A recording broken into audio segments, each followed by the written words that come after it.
Hello everyone, আশা করি সবাই ভালো আছেন। যারা নতুন শিকারী আছেন, ফিশিং গিয়ার কেনার ক্ষেত্রে তাদের বাজেট খুব টাইট থাকে।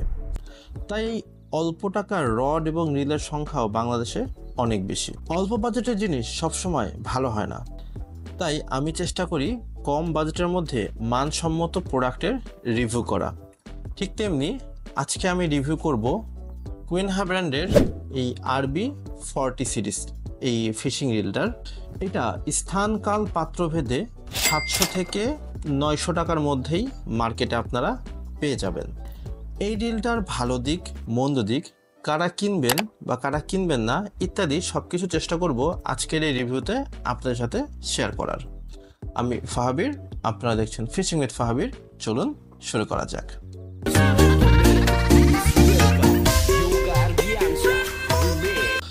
কুইনহা একটা চাইনিজ ব্র্যান্ড। ইন্টারনেট ঘেটে এই ব্র্যান্ড সম্পর্কে খুব বেশি তথ্য আমি খুঁজে পাই নাই, তবে যতটুকু তথ্য পেয়েছি বা বক্সের লেখা যে ইনফরমেশন আছে এই ইনফরমেশন অনুযায়ী এই রিলটার যে স্পেসিফিকেশন আছে এই স্পেসিফিকেশন আপনাদের সাথে শেয়ার করি। বেসিক্যালি এই রিলটা হচ্ছে যে একটা ব্যাক ড্র্যাগ রিল, অর্থাৎ এটার যে ড্র্যাগ মেকানিজম এটা পেছনে, আর এই যে স্পুলটা আছে এই স্পুলটা হচ্ছে মেটালিক স্পুল। বক্সের গায়ে লেখা আছে এটা একটা 8 বল বিয়ারিং এর রিল, কিন্তু এই রিলটা খোলার পরে আমি এখানে 8টা বিয়ারিং দেখি নাই, আমি অনলি 2টা বিয়ারিং দেখতে পেয়েছি।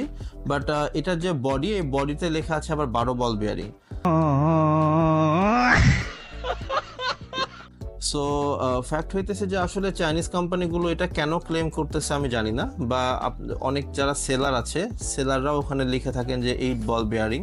তো হইতে পারে এরকম যে এখানে যে 2টা বিয়ারিং আছে এই বিয়ারিং এর ভেতরে প্রত্যেকটা বিয়ারিং এ 4টা করে বল থাকার কারণে এটাকে তারা 8 বল বিয়ারিং হিসাবে প্রকাশ করতেছে, অথবা 6টা করে থাকার কারণে 12 বল বিয়ারিংও লিখতে পারে। তবে এটার যে অ্যাকচুয়াল ইনফরমেশন সেটা হচ্ছে এটা 2 বল বিয়ারিং এর রিল। তবে এটা ড্র্যাগ ইনফরমেশন আমি কোথাও পাই নাই। যদিও এটা 2 বল বিয়ারিং এর রিল, সেহেতু এটার ড্র্যাগ 4 কেজি বা তার আশেপাশে হতে পারে, 4 কেজির বেশি হওয়ার পসিবিলিটি এখানে নেই। এটার লাইন ক্যাপাসিটি যদি বলি তাহলে 35 mm এর সুতা আটাইতে পারবেন আপনারা 180 ইয়ার্ড, 40 mm এর সুতা আটাইতে পারবেন 150 ইয়ার্ড, আর 50 mm এর সুতা আটাইতে পারবেন 100 ইয়ার্ড। আর এটার গিয়ার রেশিও হচ্ছে 5:1। এই রিলটার ভালো লাগার বিষয় হচ্ছে এটার কালার কম্বিনেশন। সিলভার এবং গোল্ডেন যে কালার মিক্সচারটা আছে এটা ব্যক্তিগতভাবে আমার খুব ভালো লাগে, এবং আমি মনে করি অনেকের এই কালারটা পছন্দ হতে পারে। তবে এটার আরও বেশ কিছু কালার অপশন মার্কেটে অ্যাভেলেবল আছে। আর একটা যে ইউনিক বিষয় সেটা হচ্ছে এটার হ্যান্ডেল। এই হ্যান্ডেলটা হচ্ছে কাঠের, সো এইটাকে আর একটু ইউনিক করে তোলে এর এই কাঠের হ্যান্ডেলের ডিজাইনটা। এটার যে বেইল আর্মটা আছে এটা হচ্ছে কার্বনের, সো অনেকে এখানে মেটাল বেইল আর্ম ইউজ করে, তবে এটা কার্বন বেইল আর্ম। এবারে সেই রিলের পারফরমেন্স নিয়ে, বেসিক্যালি এই বাজেটে এইটা যে পারফরমেন্স দিচ্ছে এটা খুবই সলিড পারফরমেন্স, অর্থাৎ আপনি 700 থেকে 800 টাকার ভেতরে যে যতগুলো রিল আছে ওই রিলগুলোর মধ্যে এটা পারফরমেন্স খুবই সলিড। এটা আমি বেশ কয়েকবার পানিতে ভিজিয়েছি, এরপরেও কোনো সমস্যা আমি দেখি নাই এই রিলটাতে। তার মানে এই নয় যে এই রিলটা ওয়াটার রেজিস্ট্যান্স, এবং এটা কিন্তু কোথাও উল্লেখ করা নাই। তবে পানিতে ভেজানোর পরেও যেহেতু আমার কোনো প্রবলেম হয় নাই, তাই আমি আপনাদেরকে ইনফরমেশনটা শেয়ার করলাম। এটা মার্কেটে 2টা ভ্যারিয়েন্টে পাওয়া যায়, একটা হচ্ছে 3000 সিরিজ আর একটা হচ্ছে 4000 সিরিজ। আমার হাতে যে রিলটা আছে এটা 4000 সিরিজ। যেটা 3000 সিরিজ সেটার নাম RB30, আর যেটা 4000 সিরিজ সেটার নাম RB40। এবার আসি এটার খারাপ লাগা দিকগুলো। ফার্স্ট অফ অল এটার যে প্লাস্টিকের কোয়ালিটি এটা টপ নচ না, তবে এটার যে দাম অনুযায়ী এটা অ্যাকসেপ্টেবল। আর একটা খারাপ লাগার বিষয় হচ্ছে এটার যে রঙগুলো, এই রঙগুলো উঠে যায়। এটা আসলে রঙগুলো লং লাস্টিং না, বেশ কিছু জায়গায় আমার রং উঠে গিয়েছে, বিশেষ করে এই ড্র্যাগ নবে রঙগুলো কিন্তু অনেক জায়গায় উঠে গিয়েছে। সো খারাপ লাগার দিক আমি এটা অবশ্যই মেনশন করব।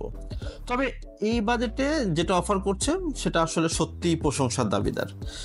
এবার আসি এটা কারা কিনবেন আর কারা কিনবেন না।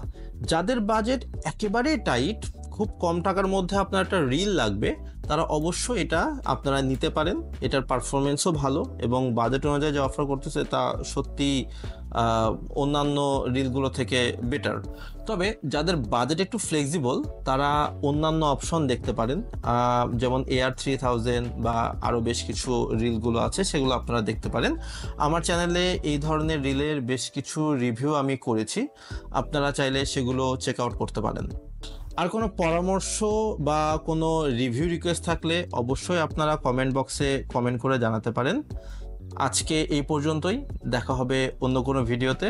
সে পর্যন্ত আল্লাহ হাফেজ।